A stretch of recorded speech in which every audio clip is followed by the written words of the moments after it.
And preparing to live stream. Got it. Beautiful.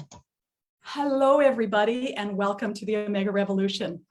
The Omega Revolution is radically different from the prescriptive one-size-fits-all model of health. We are all unique individuals with our own set of goals and aspirations. But how can we achieve them without being healthy? The way to get healthy is not always clear. Motivation to change must come from deep within because health happens in day-to-day life, not in a doctor's office. And tonight I am super delighted to have a special guest here with me tonight, all the way from Port Ellington, Australia. And this is Colleen Morrison, and Colleen is an RN. Colleen has 36 years practicing as a registered nurse. She has 28 years practicing as a midwife, and she's a board-certified lactation consultant. She currently works with the Department of Health as a maternal and child health nurse, advising new parents. She's also a spinal flow practitioner, bringing as much wellness as possible to as many people as she can. And that's going to be another topic coming up. She's always held an interest in the human microbiome and nutrition as our medicine. And, as you know, you'll be able to see here in a moment, she has such a passion for health and for helping others. And so I'm not going to share anymore because she has such an important message to share. And I want to get that started right away. So welcome, Colleen, and thank you again for joining us tonight. You're welcome, Deb. Thank you. We might as well just launch straight into it, seeing it's just the two of us for now. We can do that. Well, there's the two of us and everybody on Facebook. Oh yeah, hi everybody on Facebook. Thank you very much for having me, Deb. Anyway, I'll start my presentation and we can answer questions at the end if you like. Yes, absolutely. I will watch on Facebook, and any questions that come in, I will take a note of them for you. Beauty. All right, well, here we go. I'll just make my slide presentation. This is about the human microbiome, and you've introduced me. Thank you very much for that. And I can't see your screen, Colleen. Oh, okay. Just give me 1 second. I'll get back there.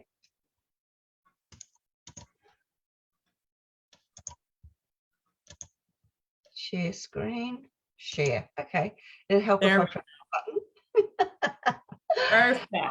I have to just apologise for my appearance, everybody, because I had a little bike accident and I've got a big band-aid on my chin. So well, you were healing amazingly. Not a great. I seen the picture last week, and you had quite the bump there. Yeah, but anyway, feeling much better now, which is good. Awesome. I'm so happy. So I'll just get rid of this. The human microbiome, and this is just my take on the microbiome after being a lactation consultant for the last 20 years of my 28 years of being a midwife. That's when I really first became very intrigued by the gut, our function, and the food we're putting in it from birth. So that's basically what my presentation is about tonight. And as Deb said, I've been at it for a long time. So, and it's a passion that I think I'll die with. So it'll just keep going. Every day I'm learning, and I really enjoy that. So scientists and doctors believe that we as a human species are at the pinnacle of that existence right now, but we have never been sicker as a species. And we now have entered the epilogue of the Anthropocene era. So that means basically that human impact on Earth, we now have impacted 83% of the Earth's surface. And with that, we're looking in the next 100 years with a temperature rise of the Earth of 4.8 degrees. And that temperature rise comes with increased natural disasters, which we've seen just in the last 2 years in Australia. We've had unprecedented bushfires, and now we've had unprecedented floods, and it's just going to impact our lives moving forward, because the world has been very slow to act on climate change, and that's a very sad thing. But the World Health Organization has said that we've now reached epidemic proportions around the world of non-communicable diseases. And these non-communicable diseases are things like asthma, diabetes, celiac disease, obesity, cardiovascular disease, cancer, and a rise in mental health disorders. So non-communicable diseases are responsible for 60% of all global deaths. And in 2030, the World Economic Forum and Harvard School of Public Health have estimated non-communicable diseases caused a 17% per annum increase in death rates, chronic illnesses treated in hospitals, and actually has the potential to bankrupt the global healthcare systems. Our healthcare systems in Western countries are some of the most expensive in the world. And because politically governments aren't interested in preventative medicine, because they really just want to get through the next 3 years and look like heroes in that 3 years. So no government has the fortitude to actually start putting money into preventative medicine. And that's why we have so many people using doctors, for instance, and doctors have like their place in illness, but they have got two tools. They've got pharmaceutical tools and they've got surgical tools. And that's really, medicine is actually limited by that. So I think we really need to be looking at preventative measures. And I think because we can't do much about our governments, we really need to take this into our own hands. And we start with food as our medicine. And the World Health Economic Forum believes that we will end up with a society that's so sick it won't be able to work, which will actually enhance the distress on public health, because we won't be able to have enough working people to afford it. And interestingly, that will make us more susceptible to pandemics. And we've already seen a ripper come out the last 3 years. So we've got a lot to look forward to, not in our healthcare system and in our world, which is a bit sad. Sorry about the sad news. Now that we've got that out of the way, we might just move on to you know what, Colleen, that actually brings me to something I overheard the other day, and how it's kind of like we play whack-a-mole. We treat with drugs, people get sicker and sicker, so they treat those side effects with more drugs, and those side effects create more. So it's literally like playing whack-a-mole. Yep. And that's why the pharmaceutical industry absolutely loves the food industry, because they're working together to just generate lots of money. It's very economically driven, which is really sad, because the pawns are humans, which is super sad, because humans have just taken a back seat to money and to profits, which is really, really sick and sad. So some gut facts I'd like to just start off with are that 3.4 billion years ago, all life began as bacteria, and every form of life had to deal with that bacteria. So humans coexist with their bacteria, and we call it the bacteria in our microbiome the forest, and the diversity of that bacteria is the flora. So the human microbiome consists of trillions of microbes. And I heard Mick mention in one of your recent talks that we might have 80 trillion cells in our body, but we've got 10 times that amount of microbes. So we're mostly made up of microbes, not cells, which is interesting. Yeah, I found that interesting as well. Yeah, so our cells are 10% mammalian and 90% bacteria, fungi, protozoa, viruses, and other microbes. And with those microbes, we've got about 1,000 different species in our intestine. We've got 700 different species in our mouth, 300 or 400 different species in the vagina, and 700 species on the skin. And these microbes play a protective role in metabolism and our immune system. We actually live in a symbiotic relationship with our microbiome. So we do things for that, hopefully keep it nice and diverse and healthy. And they do things for us, prevent chronic illness, prevent obesity, prevent, chronic illnesses such as cancers and things like that, and inflammatory conditions. But over the last 100 years, we've reduced the diversity of that forest, which is due to a few things. The microbiome ecosystem has lost its balance. So what went wrong? If we just have a little historical look of things that have changed, Alexander Fleming, in his greatness, introduced antibiotics 70 years ago. But the problem with antibiotics is that, again, the medical field has misused them.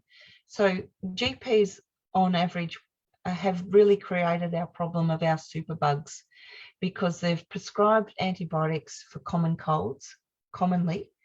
And often that is, a little bit of a sort of a placebo effect for people. If I'm taking something, then I must be doing something good for my body and getting rid of this illness. So unfortunately, they've used antibiotics like that. And one course of antibiotics takes a year or two to restore the microbiome of the gut after just one course.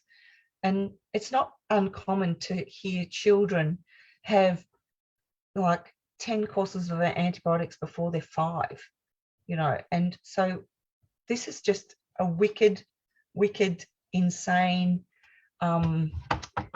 practice that has gone unchecked, and it's caused superbugs in our hospitals, and it's caused an alteration of gut function that can actually do permanent damage if it's just over the top. So the other thing that's interesting too is we've started using clean water. We're having smaller families, and especially after the last pandemic, is we're using antibacterial chemicals everywhere. But also, when we're not physically making that decision to use that chemical, we're eating it through meat and milk that's being processed in abattoirs and things like that, and meat places. They're often bathed in antibacterial stuff, and we're consuming that way. The other thing that's interesting is, and I think this is a real social problem, is that the caesarean rates now are through the roof. When I started my midwifery 28 years ago, in Australia, we had 15% caesarean rate. And now in Australia, it's 35%, and it's congruent with the USA, the UK. So all those modern Western countries have actually increased their caesarean rate and their induction rate of labour because of research that has impacted and caused fear-mongering from a defensive point of view with doctors in their practice, because they don't want to get sued, so they just chop the baby out and then avoid, a trial of labour or whatever. So the thing is, in Brazil, 90% of private hospitals have a 90% caesarean rate. So this is driven by private obstetricians. That's insane. That's really sickening. And this is really paradoxical to where you are in the world, because women are actually requesting to have a caesarean and not wanting to have a labour. And this is the social thing that I think they just need so much more education about. They wouldn't have a caesarean if they knew that it's going to bypass the vagina.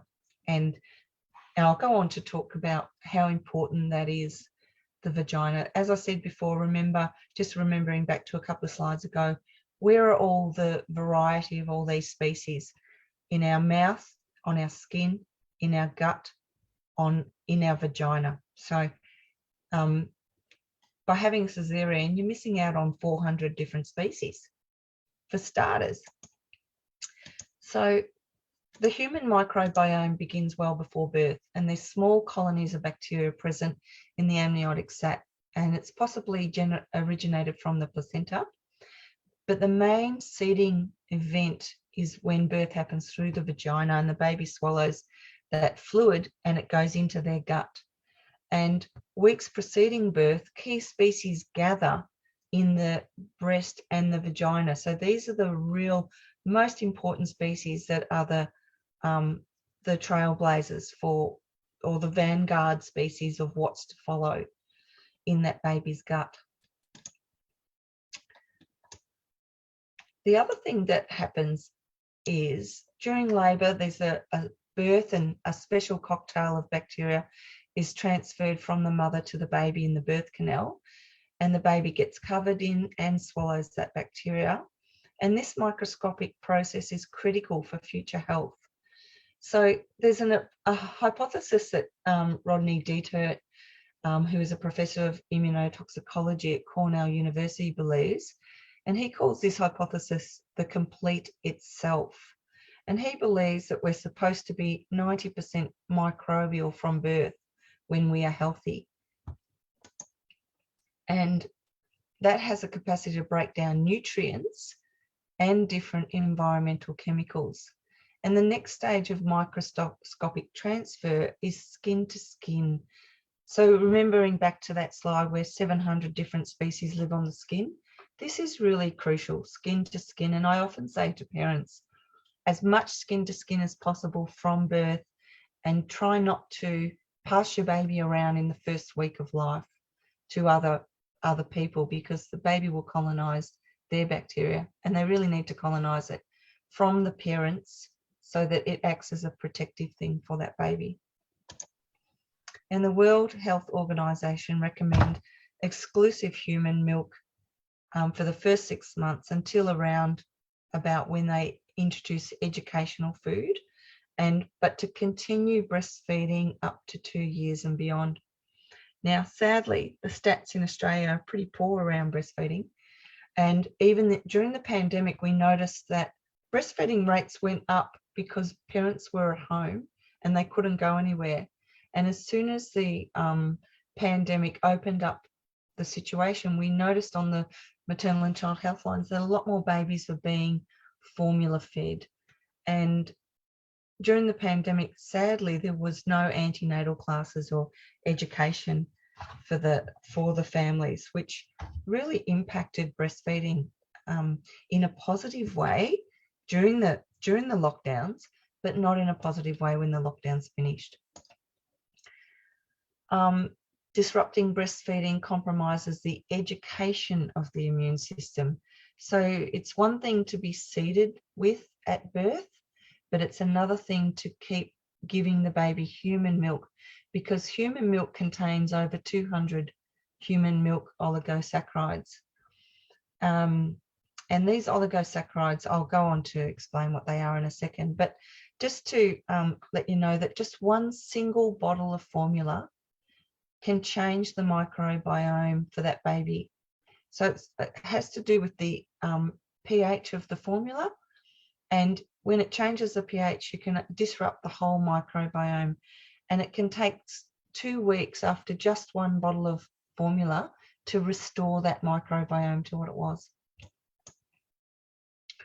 So newborn's immune system is completely naive.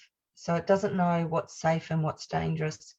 It has to learn which bacteria are safe and which can be tolerated and which are harmful and need to be attacked. Human gut microbiome and the immune system develop together in babies. So in breast milk, there's macrophages, lysosome, and phagocytes, and all these little things basically attack in different ways viruses and bacteria that are not safe, that they recognize as not safe, that have turned up in the baby's gut. And scientists believe that you've got one chance to optimize the immune system for future health. Disrupting this at birth can impact the baby's future susceptibility to non-communicable diseases and actually communicable diseases as well. So the other problem with cesarean section is that often babies, because they're not wrung out coming through the vagina, they often end up with transient tachypnea of the newborn, and that's just short-term, bit of wet lung, and the baby breathes fast for a little while, but this is of concern, and it often ends up that the babies end up in special care nursery for observation, or after a Caesar, because they use spinal anesthesia or epidurals, the mother, to counteract the low blood pressure of the spinal anesthesia, the anaesthetist will fill them up with fluid, intravenous fluid. So that's not uncommon for a woman to get 3 litres of intravenous fluid in the first, during a cesarean and then afterwards. So that fluid often sits in the breasts and as peripheral edema and causes a low supply of milk in the beginning. So a Caesar can actually delay breastfeeding for up to a month, and the babies are often sleepier and they might have a low blood sugar because they're stressed, and that low blood sugar will land them a bottle of formula quicker than you can say Jack Robinson. The cesarean section also bypasses the seeding process. And remember I said that, key bacteria gather in the breasts and the vagina just before birth. So it's like missing the SAS and just having the Reggie Army go in, when you're born. So the seeding microbiomes are important, not just for the gut, but other tissues such as the brain, because the enteral nervous system is where what we talk about the gut-brain axis. It's really important in development of the brain and the gut. They sort of go hand in hand. And cesarean sections must have immediate skin to skin, and if possible, breastfeed to make up for that seeding process that has been bypassed. So maternal, generational, transgenerational processes has emerging expression of gene expression that can be changing in future generations who skip this process, as well as the way that babies are fed. It has a huge impact on epigenetics. So this means that some, like the DNA, can have different genes in it, and they can be switched on or off at birth. And that's what we were talking about before, Deb, that Dr. Paul Clayton was talking about, that process. What did he call it? The membrane process or something? Yes, that's, I have that article right here. It was actually a really, really fascinating article, and I'll share that as well later. Yeah, so that's really interesting. And he was talking about in that article about the dysnutrition of women during pregnancy and during their childhood impacting their own children's gut from birth.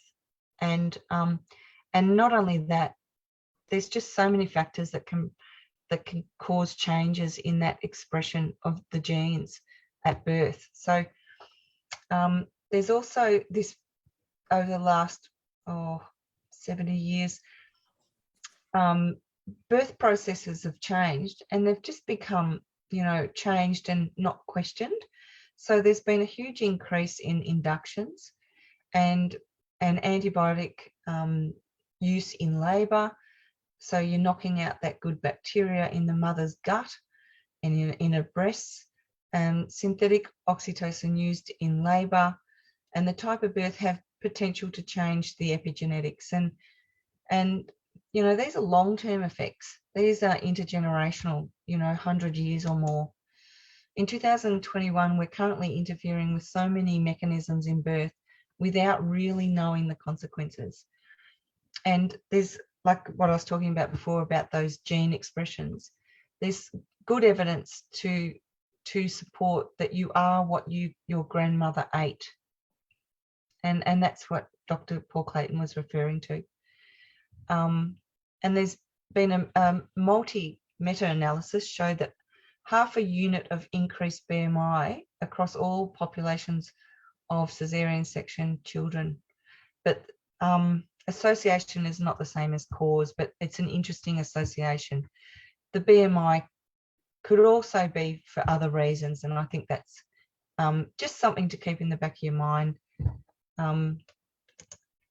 There is a link between caesarean section, asthma, childhood obesity, celiac disease, type 1 diabetes, and changes in metabolism. And it's caused by a lack of seeding of the microbiome at birth. And these children are at risk of other diseases with the progression of these diseases, such as type 1 and other autoimmune diseases.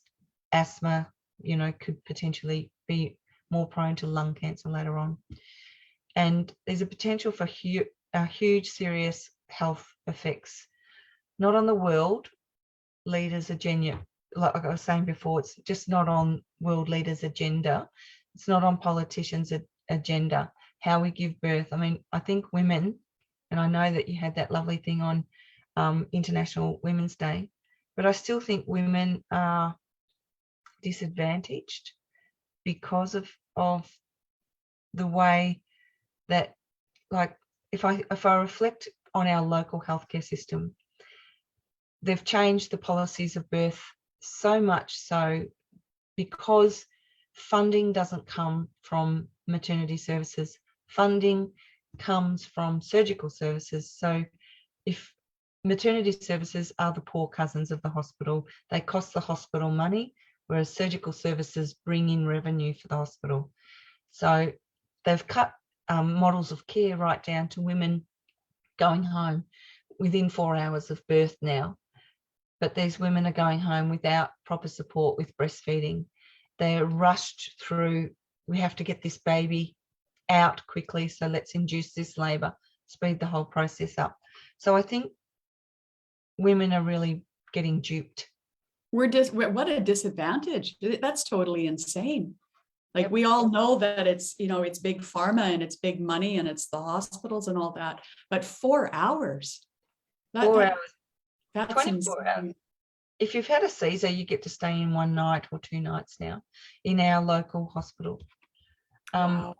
And just recently, we just had a recent sort of review from Safer Care Victoria about the impact of these new models of care on women's mental health. Like, women are more likely to have post-traumatic stress disorder at 4 weeks. We used to actually monitor for postnatal depression, but it's actually not postnatal depression. It's a real traumatic stress disorder that they're presenting with. And, they're just shoved out of the hospital very quickly. And really their families are having to pick up these pieces, and it's impacting their relationship with their newborn babies, their families. It's just really sad. Well, and the families aren't trained to do that. That's why we have the hospitals and the healthcare professionals to be able to spend that time with the mom and the newborn and explain everything or answer any questions that new mom might have in her overwhelm. That's insane. We're very lucky in Victoria. I work on the 24-hour maternal and child health line. So we're available 24 hours a day for mums to call up. And we do actually intercept a lot of anxiety, like just by putting them at rest so they're not on their own and isolated. So we're lucky here, but we're the only state in Australia that has a 24-hour maternal and child health line. The other states don't. So it's really interesting to see what they've got in Canada and like America. I don't think there's much support. Yeah, I'm going to actually look into that now that you mentioned that, and I'll definitely get back to you on that. Yeah, that'd be good. So are we too late? Well, possibly, but there's still stuff that we could do. So there just needs to be coordinated action with all countries and stop unwittingly produce generations of children susceptible to pandemics. For our species' sake and before the global community, we need to wake up before this is unstoppable. we're the only species to ever give our species another species milk. So we're the only mammalian that will give another species milk to our babies. And I think birth and the changes around birth practices and formula, because formula is perceived as safe, but it kills more babies than like the pandemics and things like that does all around the world every year. So, but people perceive it as a safe option, and for some mums, it's the only option. But I think people need to be aware that there are other options. So we owe it to the children we're producing to know everything we can about the consequence for that child, about the common procedures that we're using as birth practices. And as you've alluded to in previous conversations, this is the first time in human history where our children will not probably outlive their parents and grandparents. And consumers really hold the key to this. Parents really need to be empowered to ask questions of the medical decisions. They need to be educated, and they need to make informed decisions and collaborate with health professionals who will provide them the support. If they want to have a vaginal birth, if they want to have a water birth, if they want to have no drugs, they need to enlist the professionals and have that conversation, and not be guided by just in fear of what the doctor says I must do.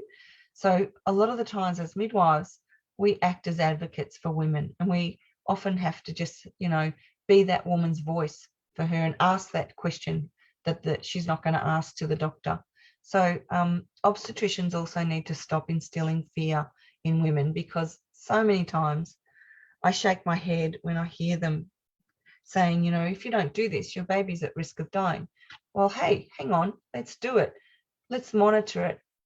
But your baby won't die. Very, very rarely now do babies die in childbirth or after birth. So the other thing that we can do is make sure all babies have skin to skin, and if possible, babies are fed human milk. Now, I am aware that 5% of women can't breastfeed for many reasons, but there's a lot of women who will hit an obstacle and give up. So I think what you need to do as women who are pregnant is surround yourself with breastfeeding champions. So if your mother didn't breastfeed, she's not your breastfeeding champion. It might be your neighbour who breastfed that is your go-to person for questions and support. And we saw this in the 1970s when in Australia, only 1 in 10 babies were breastfed. And those mothers born in the 70s, having children of their own, didn't really have a good role model to ask questions about breastfeeding. So that was really interesting when they started having babies themselves. So breastfeeding, there's a complex cascade of modulators and immune protectors that are dynamic, and that as the human milk changes from the beginning of one feed to the end of the feed, it changes week to week. And as babies brain grows, it sends biofeedback to the mother. So the milk changes. And if we were to list the ingredients in human milk in the same size font as we listed the ingredients in formula, we would end up with an A4 sheet with the ingredients of formula, but we would end up with a sheet as long as an average door of the ingredients in human milk.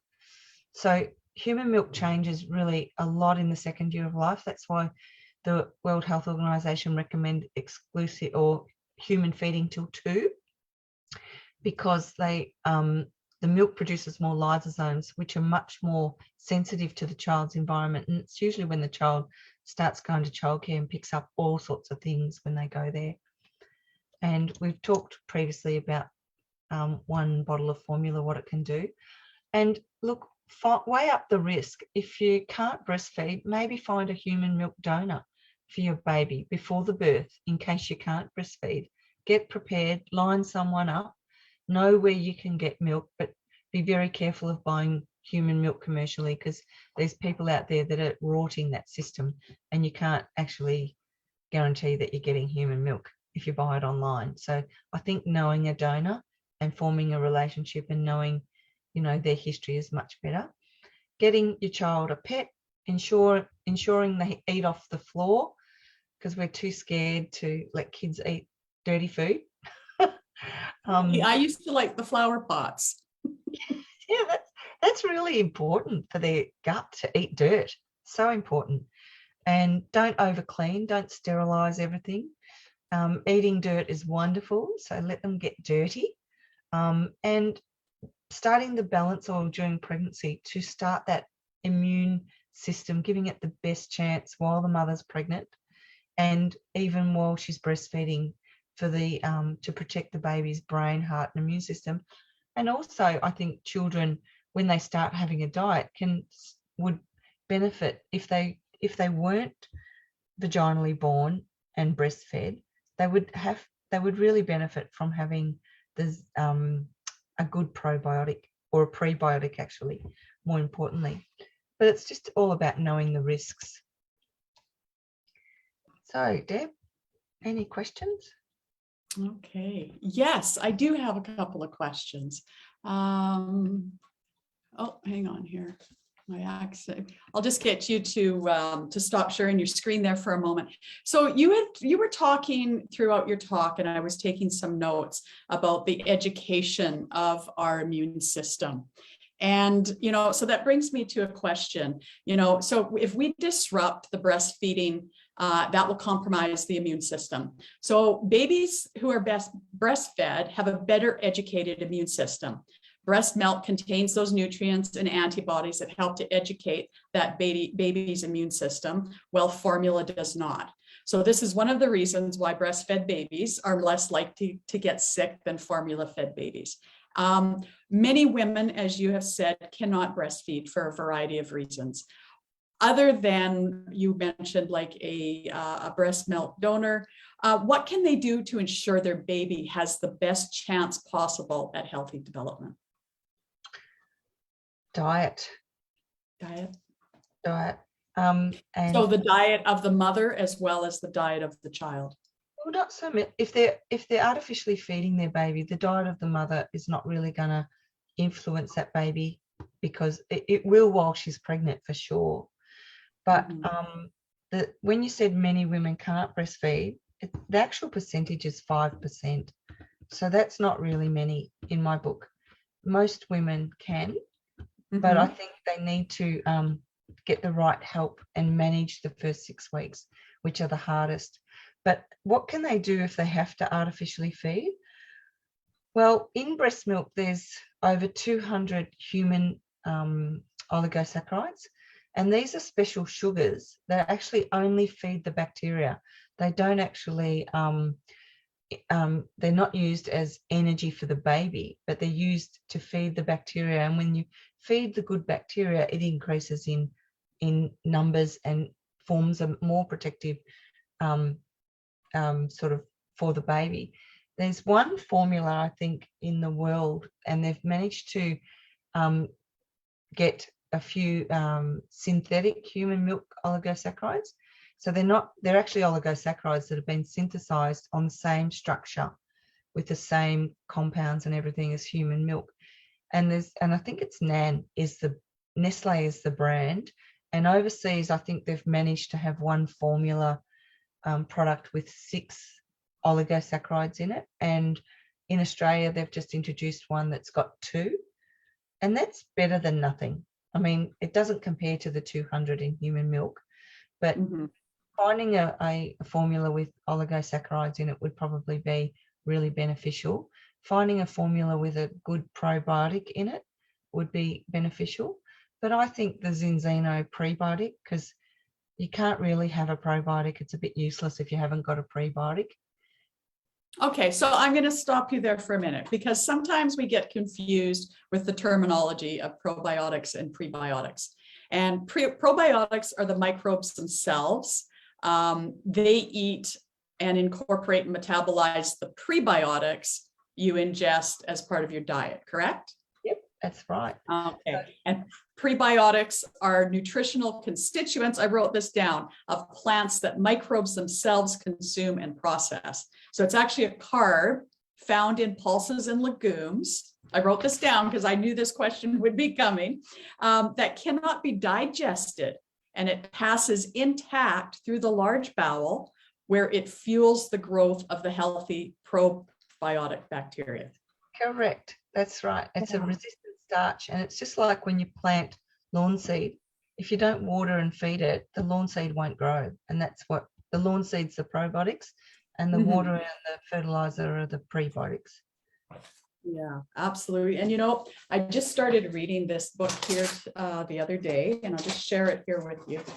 It's called The Super Gut with William Davis. And I just wanted to read this here really quickly because it kind of resonated. I compare our efforts in cultivating a healthy intestinal microbiome to starting a backyard garden in springtime. Say it's May and you want to plant a garden. You begin by preparing the soil. You pick out the weeds, the sticks, and the stones. Next, you plant seeds for peas, carrots, zucchini, cucumbers, and tomatoes. You then water and fertilize throughout the growing season and guard against critters like raccoons and rabbits who would like to gobble up your precious vegetables.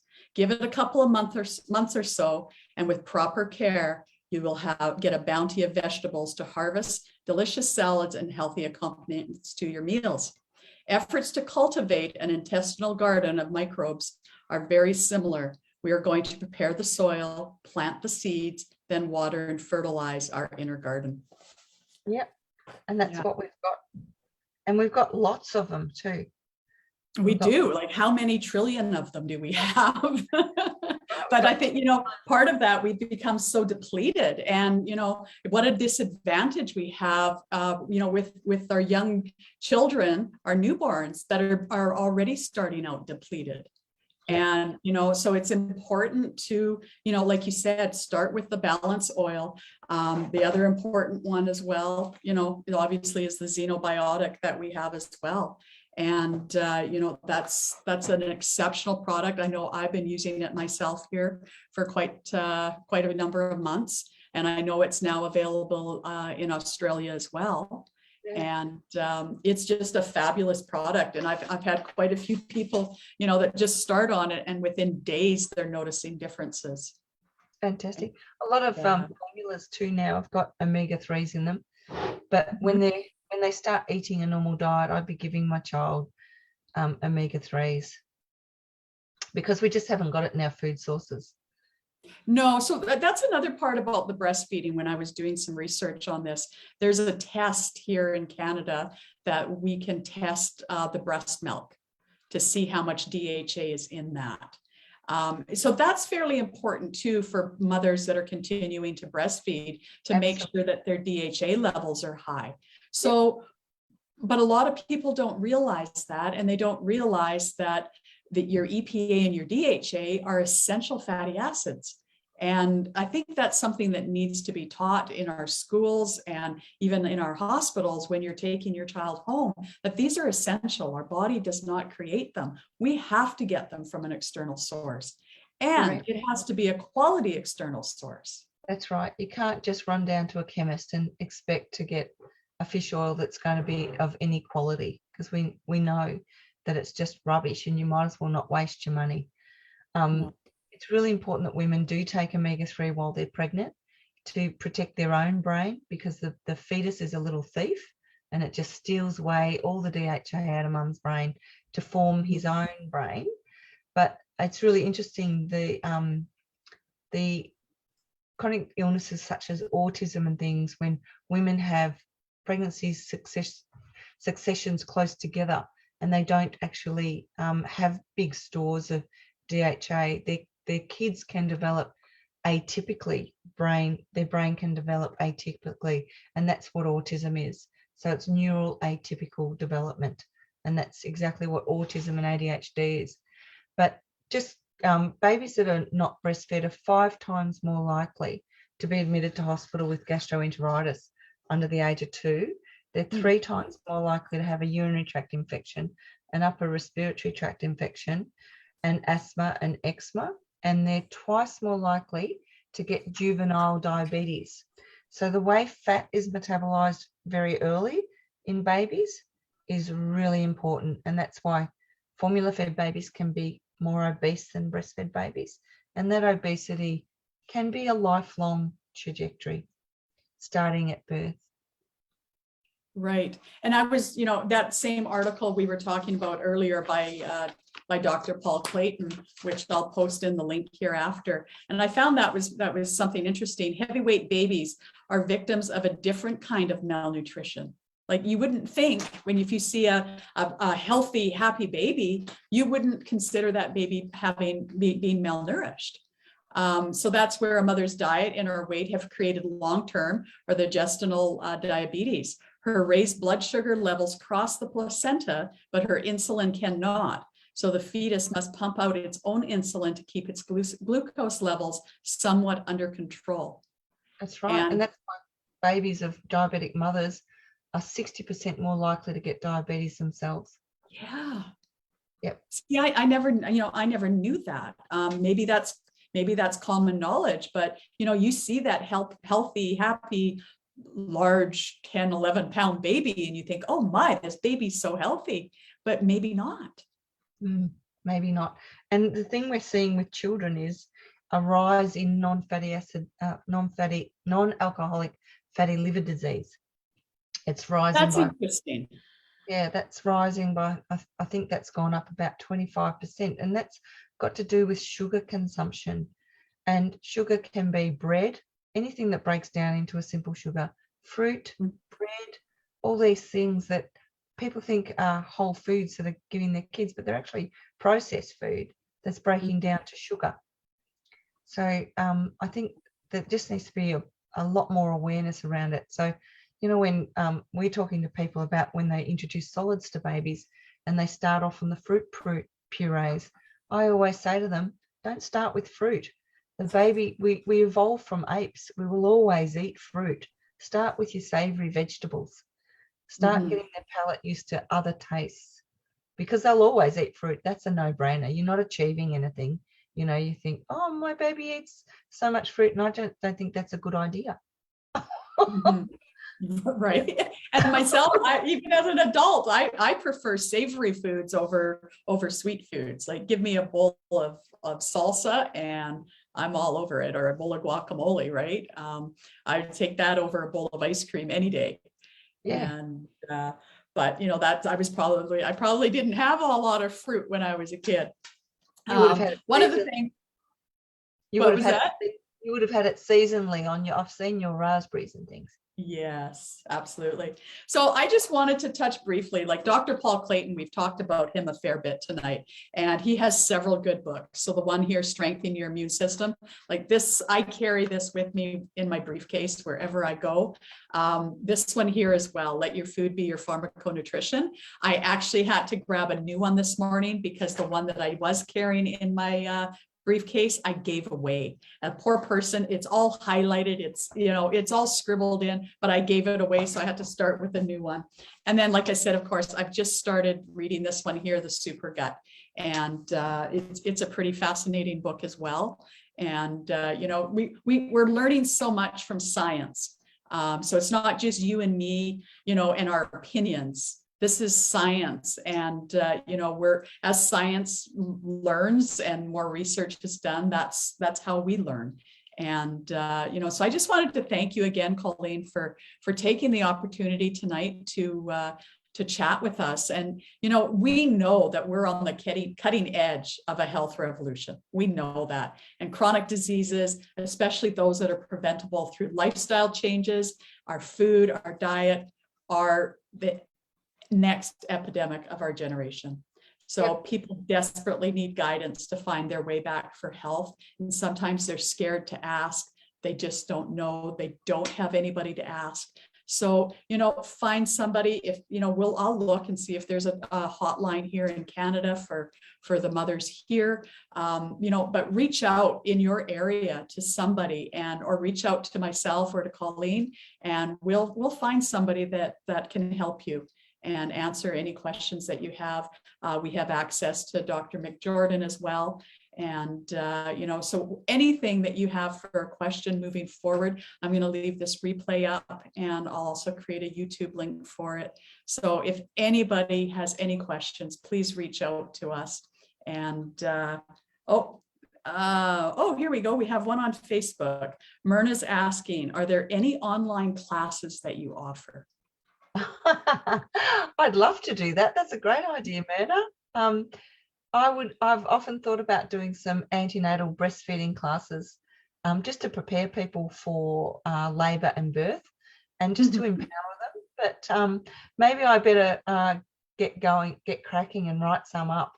I'm almost thinking so. But you know what? I also think that we should be doing these conversations on a more regular basis, and we can cover more topics as well and move into a little bit more of child's health and even adult health, because you're such a wealth of knowledge, Colleen, and I am so blessed to be able to pick up the phone and message you and say, hey, can you show up Thursday and do this presentation with me? Because you have so much valuable information to share. And, I don't have access to somebody here on this side of the world that knows the stuff like you do. And so, like I said, I'm super thrilled that you were able to take the time tonight. Was there anything you'd like to say in closing? Well, just let Myrna know that she can message me. I'm quite happy to answer any questions. And thanks, Deb, for this opportunity. And I think that people get most of their health information from the media, and I think they've really got to start to do their research themselves and follow something like the Omega Revolution, because you're always bringing really cutting edge information, and it's reliable, it's scientifically based, and evidence-based information. So just keep following Deb's Omega Revolution. You can't go wrong. Well, you know what? I'll be honest with you, Colleen. To me, it's not about selling anything. It's about education. Yep. And 100%. By through education, we become healthy. And that's my mantra. So yes. So thank you again. Thank you so much. Take care, Colleen. Bye, Deb. Bye-bye.